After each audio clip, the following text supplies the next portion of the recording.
भारत जैसे देश को किसी पर निर्भर रहना अब मंजूर नहीं है। इसलिए भारत को आत्मनिर्भर बनाना ही होगा।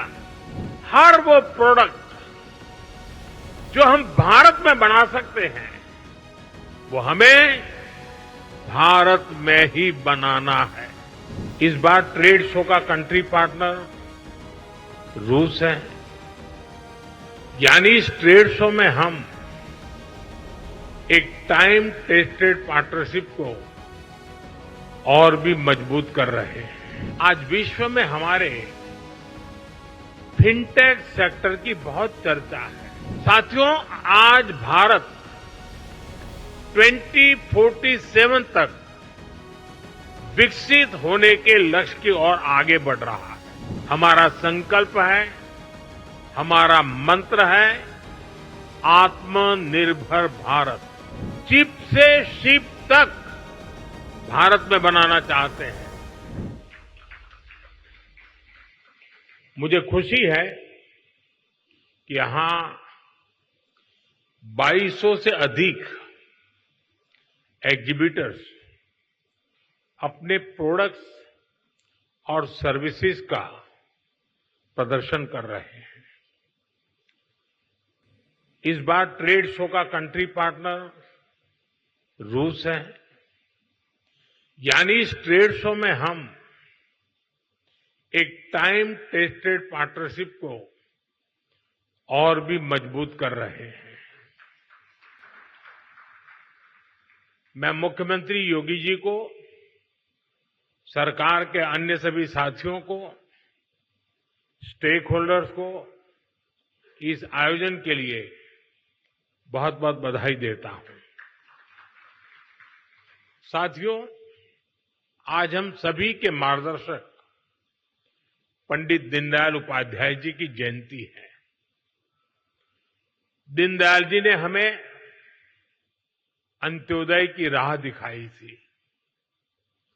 अंत्योदय यानी जो सबसे आखिर में है उसका उदय। गरीब से गरीब तक विकास पहुंचे और हर भेदभाव समाप्त हो, यही अंत्योदय है। और अंत्योदय में ही सामाजिक न्याय की मजबूती रही हुई है। और आज विकास का यही मॉडल भारत दुनिया को दे रहा है। साथियों, मैं आपको एक उदाहरण दूंगा। आज विश्व में हमारे फिनटेक सेक्टर की बहुत चर्चा है। इस फिनटेक सेक्टर की सबसे खास बात है कि इसने समावेशी विकास को, इंक्लूसिव डेवलपमेंट को बहुत ताकत दी है, बढ़ावा दिया है। भारत ने ऐसे ओपन प्लेटफॉर्म बनाए जो सबको साथ लेकर चलते हैं। यूपीआई, आधार, डिजी लॉकर, ओएनडीसी, ये हर किसी को मौका दे रहे हैं। यानी platform for all, progress for all. आज भारत में इसका असर हर जगह दिखाई देता है। मॉल में शॉपिंग करने वाला भी यूपीआई इस्तेमाल करता है और सड़क पर चाय बेचने वाला भी यूपीआई का इस्तेमाल करता है। फॉर्मल क्रेडिट जो कभी सिर्फ बड़ी कंपनियों को मिलता था, वही अब पीएम स्वनिधि से रेहड़ी ठेले वालों तक पहुंचता है। गवर्नमेंट ई मार्केट प्लेस यानी जैम है।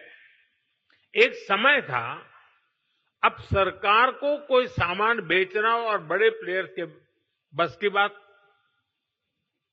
उन्हीं के कब्जे में था एक प्रकार से। लेकिन आज जेम पोर्टल से करीब 25 लाख सेलर्स और सर्विस प्रोवाइडर्स उससे जुड़े हुए हैं और सरकार को सप्लाई का काम कर रहे हैं।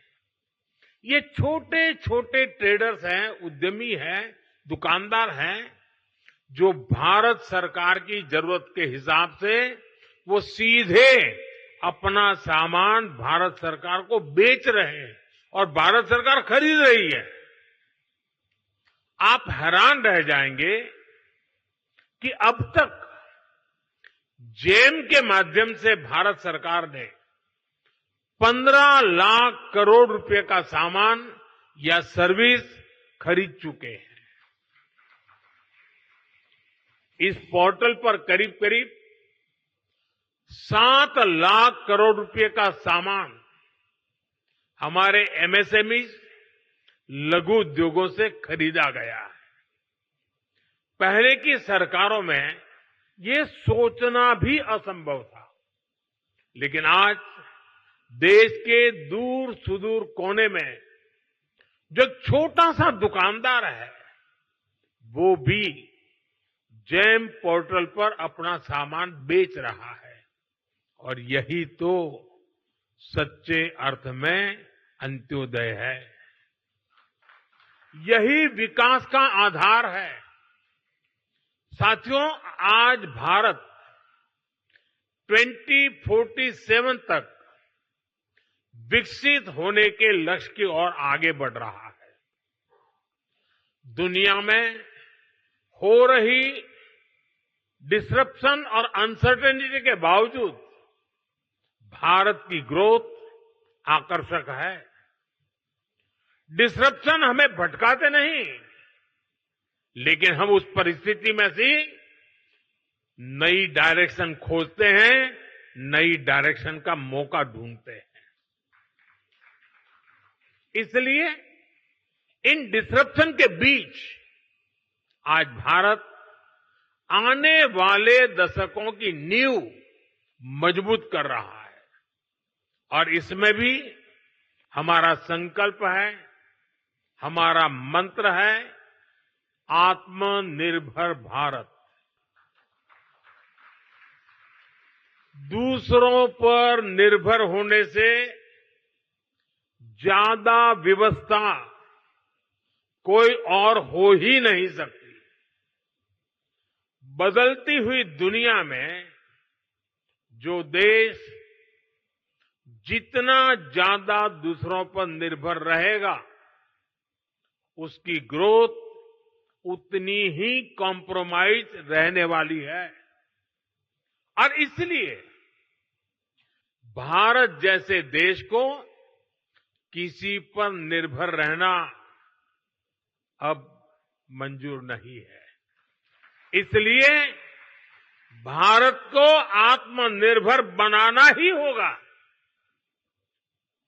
हर वो प्रोडक्ट जो हम भारत में बना सकते हैं वो हमें भारत में ही बनाना है। आज यहां मेरे सामने इतनी बड़ी संख्या में उद्यमी हैं, ट्रेडर्स हैं, एंटरप्रेन्योर्स हैं।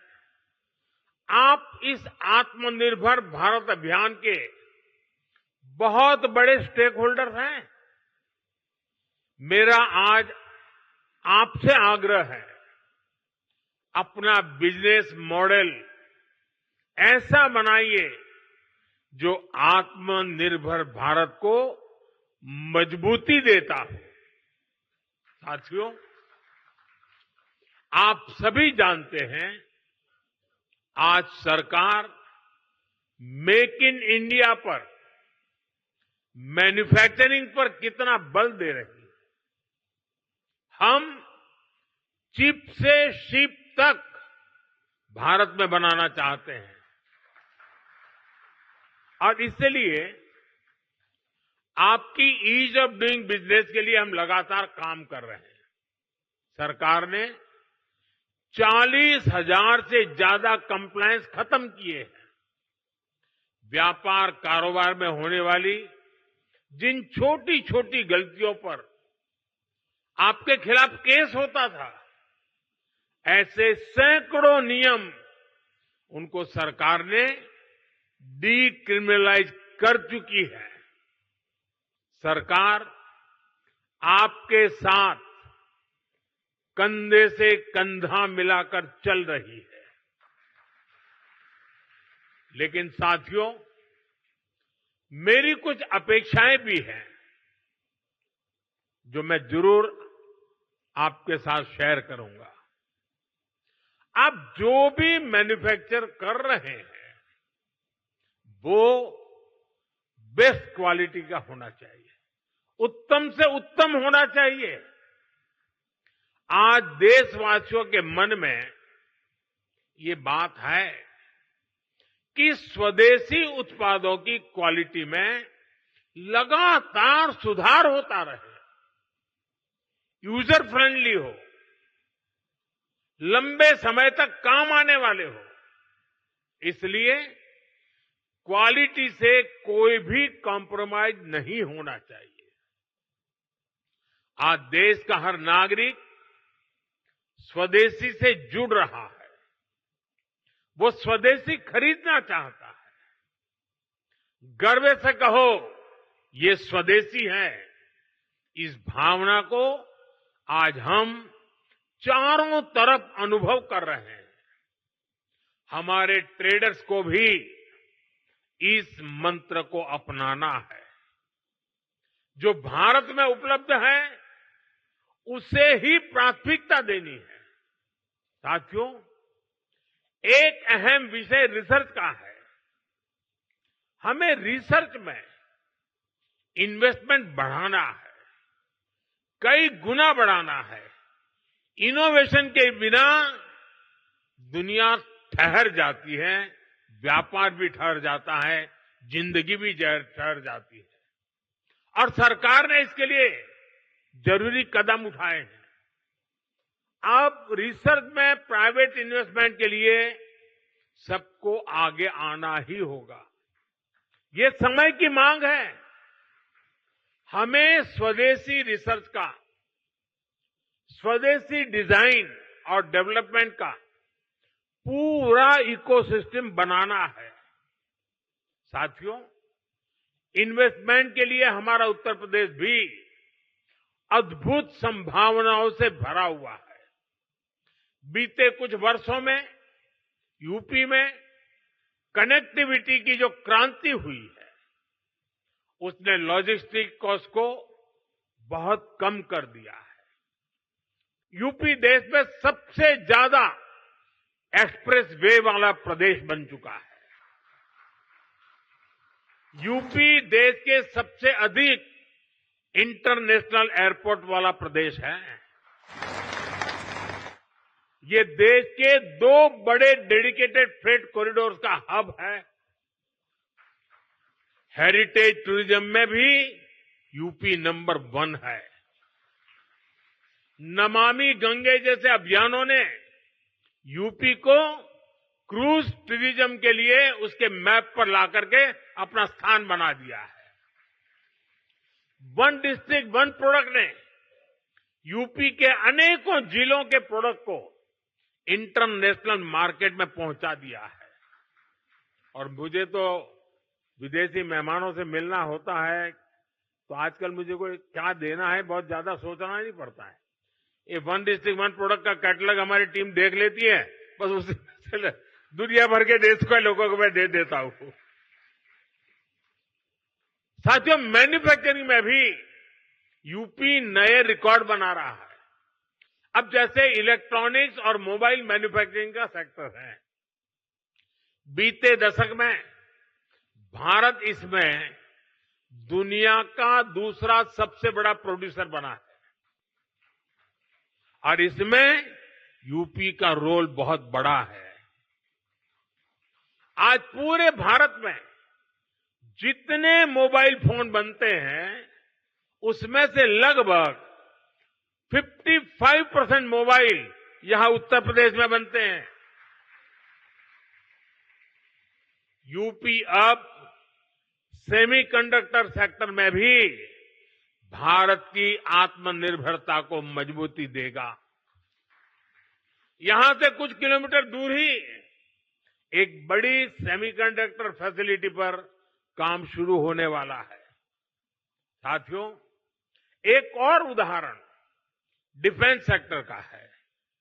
हमारी सेनाएं स्वदेशी चाहती हैं, दूसरों पर निर्भरता को कम करना चाहती हैं।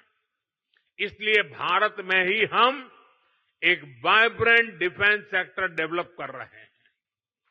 पुर्जे पुर्जे पर मेड इन इंडिया की छाप हो, हम ऐसा इकोसिस्टम बना रहे हैं। और यूपी इसमें भी बड़ी भूमिका निभा रहा है। बहुत जल्द रूस के सहयोग से बनी फैक्ट्री से AK-203 राइफल का उत्पादन शुरू होने जा रहा है। यूपी में एक डिफेंस कॉरिडोर का भी निर्माण हो रहा है, जिसमें ब्रह्मोस मिसाइल समेत अनेक अस्त्र शस्त्र का निर्माण शुरू भी हो चुका है। मैं आप सभी का आह्वान करूंगा, यूपी में इन्वेस्ट करिए, यूपी में मैन्युफैक्चर करिए।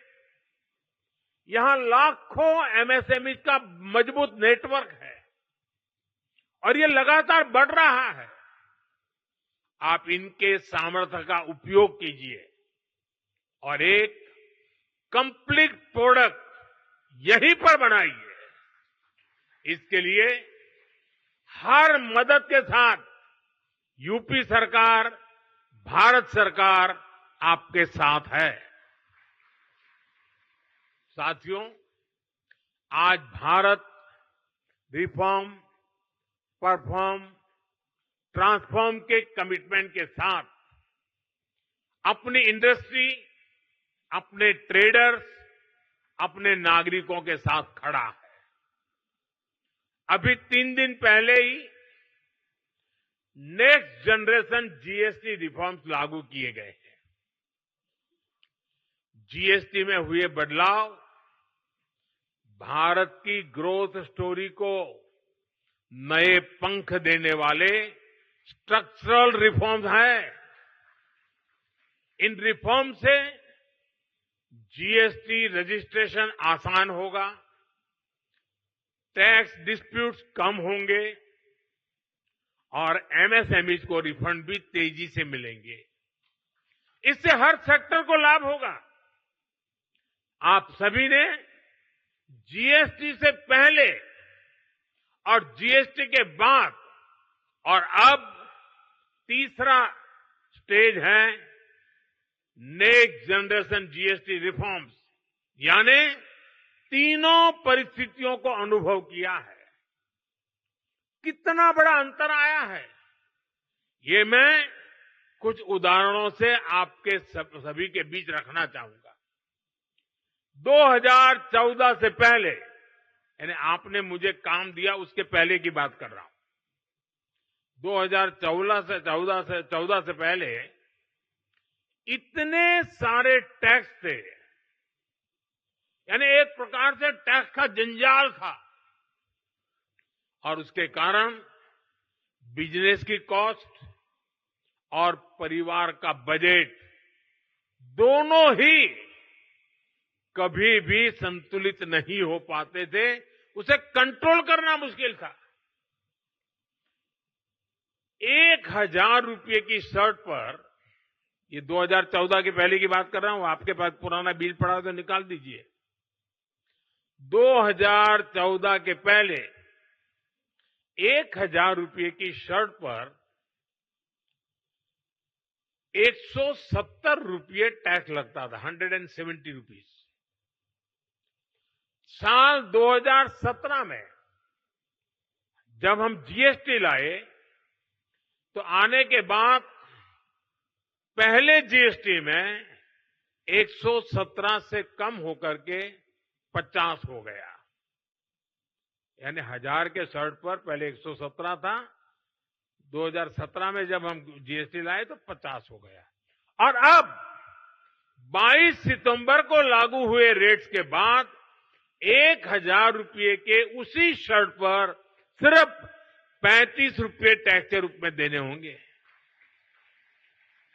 साथियों, 2014 में toothpaste, shampoo, hair oil, shaving cream, इन सभी पर अगर कोई 100 रुपया खर्च करता था तो इन पर 31 रुपये टैक्स देना पड़ता था। 100 रुपये पर 31, यानी 100 रुपये का बिल 131 रुपये का बनता था। ये 2014 के पहले की बात कर रहा हूं मैं। 2017 में जीएसटी आया तो 100 रुपये का यही सामान 118 रुपये का हो गया। 131 से कम होकर के 118, यानी हर 100 रुपये के बिल पर 13 रुपये सीधे बच गए। अब जीएसटी की अगली पीढ़ी में, यानी इस बार जो जीएसटी का रिफॉर्म हुआ है, ये सामान 100 रुपये पर 5 रुपया 105 रुपये का हो गया है।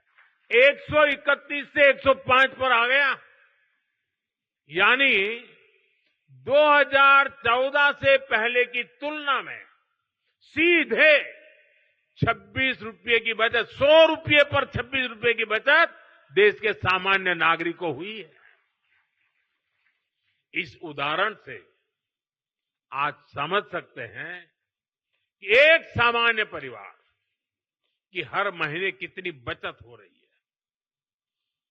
अगर कोई परिवार अपने परिवार में जो भी आवश्यकता होती है साल भर का हिसाब लगा ले और मान लीजिए 2014 में अगर एक साल में वो 1 लाख रुपए की चीजें खरीदता था, अगर 1 लाख रुपए के आसपास उसने 2014 के पहले कुछ खरीद किया होगा, तो उसे उस समय करीब 25,000 रुपया टैक्स देना पड़ता था। अगर साल भर में 1 लाख रुपया की चीजें उसने खरीदी तो 25,000 रुपया टैक्स था 2014 के पहले, मेरे आने से पहले। ये बयान बहादुर लोग आजकल बयान करते हैं ना, जरा उनको सुनाइए। लेकिन अब नेक्स्ट जनरेशन जीएसटी के बाद उसी परिवार को सालाना सिर्फ 25,000 से कम होकर के करीब 5-6 हजार रुपया तक टैक्स आ गया है। 25,000 से 5,000, क्योंकि जरूरत के ज्यादातर सामान पर अब सिर्फ 5% जीएसटी हो गया है। साथियों, हमारे यहां गांव की अर्थव्यवस्था में ट्रैक्टर की बड़ी भूमिका है। 2014 से पहले एक ट्रैक्टर खरीदने पर 70,000 रुपये 70,000 रुपये से अधिक टैक्स देना पड़ता था। ये 2014 से पहले 70,000, अब उसी ट्रैक्टर पर सिर्फ 30,000 रुपये का टैक्स लग रहा है। यानी किसान को सीधे एक ट्रैक्टर पर 40,000 रुपये से अधिक की बचत हो रही है। ऐसे ही 3 व्हीलर गरीब के लिए रोजगार का बहुत बड़ा माध्यम है। साल 2014 से पहले एक 3 व्हीलर करीब 55,000 रुपये का टैक्स लगता था। एक 3 व्हीलर पर 55,000 रुपये टैक्स लगता था। अब उसी 3 व्हीलर पर जीएसटी करीब 35,000 रह गया है, यानी सीधे 20,000 रुपये की बचत हुई है। ऐसे ही जीएसटी कम होने की वजह से स्कूटर 2014 की तुलना में करीब 8,000 रुपये और मोटरसाइकिल करीब 9,000 रुपये सस्ती हुई है। यानी गरीब, नियो मिडिल क्लास सबकी बचत हुई है। लेकिन साथियों, इसके बावजूद कुछ राजनीतिक दल देश के लोगों को भ्रमित करने का प्रयास कर रहे हैं। 2014 के पहले वो जो सरकार चला रहे थे, उसकी नाकामियां छिपाने के लिए कांग्रेस और उसके साथी दल जनता से झूठ बोल रहे हैं। सच्चाई ये है कि कांग्रेस सरकारों के समय टैक्स की लूट मची हुई थी और लूटे हुए धन में से भी लूट होती थी। देश के आम नागरिक को टैक्स की मार से निचोड़ा जा रहा था। ये हमारी सरकार है जिसने टैक्स को बड़े पैमाने पर कम किया है, महंगाई कम की है। हमने देश के लोगों की आमदनी बढ़ाई है और बचत भी बढ़ाई है। जब 2014 में उनकी सरकार थी, 2 लाख रुपए तक इनकम टैक्स माफ था, 2 लाख रुपए सिर्फ। आज 12 लाख रुपए की इनकम को टैक्स फ्री करना और नए जीएसटी रिफॉर्म से ही इस साल देश के लोगों को 2.5 लाख करोड़ रुपए बचने जा रहे हैं। देशवासियों के जेब में 2.5 लाख करोड़ रुपया बचेगा और इसलिए तो देश आज गर्व के साथ जीएसटी उत्सव मना रहा है, जीएसटी बचत उत्सव मना रहा है। और मैं आपको बताना चाहता हूं, हम यहीं नहीं रुकने वाले। 2017 में हम जीएसटी लाए, आर्थिक मजबूती का काम किया और 2025 में फिर से लाए, फिर आर्थिक मजबूती करेंगे और जैसे जैसे आर्थिक मजबूती होगी टैक्स का बोझ कम होता जाएगा।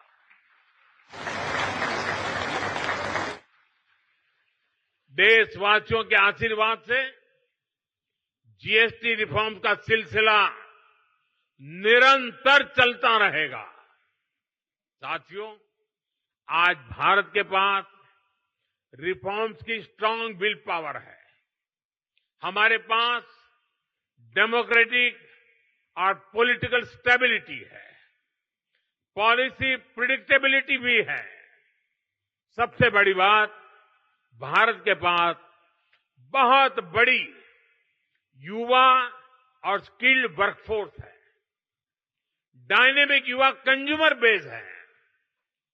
ये सारी बातें दुनिया में किसी की रीजन में भी, यानी एक ही जगह सब बातें दुनिया के किसी देश में एक साथ नहीं है। भारत में हर चीज यहां मौजूद है।